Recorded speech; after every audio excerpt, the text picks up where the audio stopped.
Beloved brothers and sisters, 3 reasons why you should leave Yul Edochie alone with his palaver, his women. This thing apụwago another level. Ụzọ ihe ịtọ ka m nwere ikwu maka Yul Edochie na ndị nwunye ya agasị. Afọ m na this thing awụwago something else. Mana ọ rubego mgbe anyị bụ ndị a ga-etibi ọnụ maka onye ọbụla na-ekwu okwu maka ihe na-emenụ. Okwu na-ada ọdaji iru ọdaji azụ. Ọ dịzie ka ọsọsọ ya nụwara nwaanyị. Ọ dịzie ka ọsọsọ ya ka afụrụ n'ala Igbo ọ na Nigeria. Social media in law achọghịzi ka okwu a nwụnyụọ.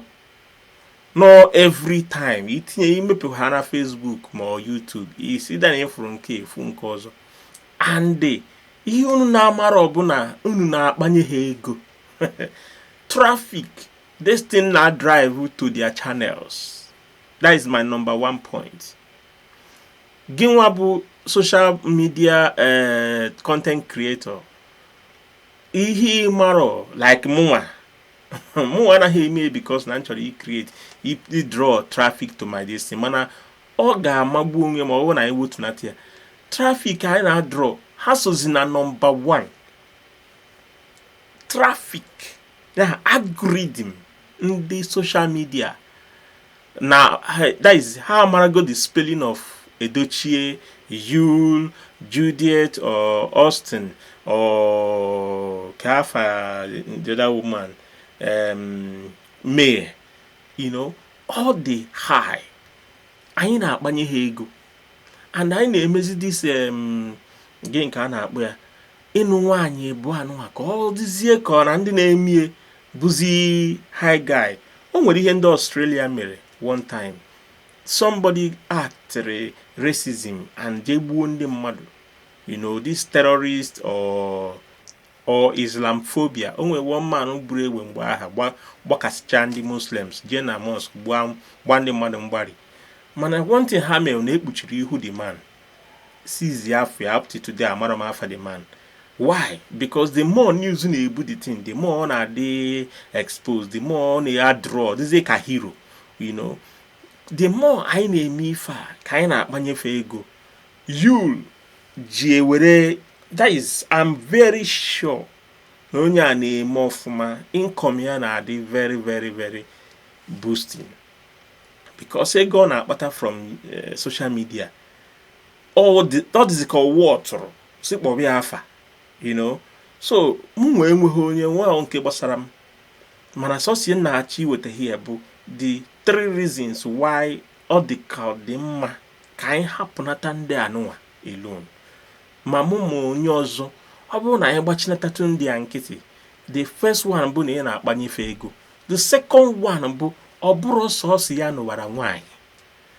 Ọ bụrụ sọsọ mee ka di hapụrụ. Ọ ka ụmụ ya nwụrụ. Ọ bụrụ sọsọ ya. Anaghị m asị na ọ ka aghara imetere ya ebele mana o nwezi ndị buru ihe a n'isi buru mana ọkụrụ ha mega karịa. Nwanne ha nwaanyị mega karịa. Ụmụnne ha na-eme karịa ma ha nwa sef mụgo ụmụ n'iro. Gbachi nkịtị zona. Na amonwezi ndị buru the thing n'isi. Ọ dị ka ọ na Yul bụzi the highest or the young Solomon. Ka ya nwa bụ the highest person megoro n'ụwa. The third one bụ na ọ na-ebi ndụ ya. Ndụ ya ka ọ na-ebi. Anyị nwa sozikwu na-etinyezi more force on this whole thing na-emenu. Ọ bụgoro na ha ga-ekpezibu before. Ha ga-ekpezimuzi.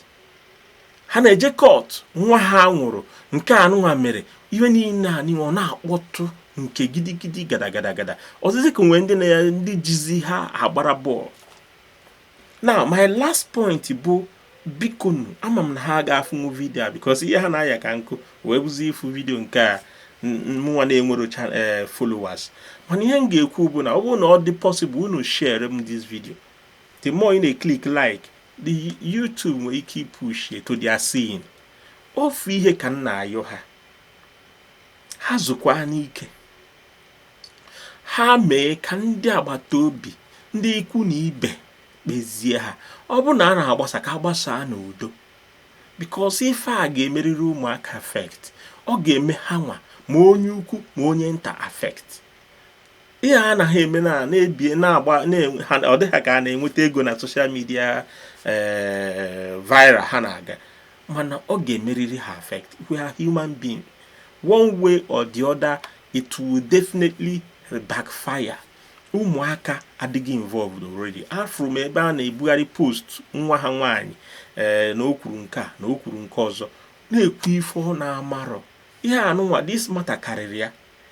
Ọ bụrụ na e nwere ndị relatives ma these people, biko na anyị ji afa Chukwu ayọ unu gwa ha okwu. Ndị ụmụnne nke nwaanyị bụ mme si gwa ya okwu ka o mewere onwe biznes. Ọ bụrụ na ọ na-aga na court, ọ na-eteki how long iweta divorce, ewere ha divorce gaba iru. Ọ bụrụ na ha ga-ahapụrụ ya ụlọ nwanne ha je chọrọ ụlọ ọzọ ka ị ṅụọ mmiri tọgbu iko.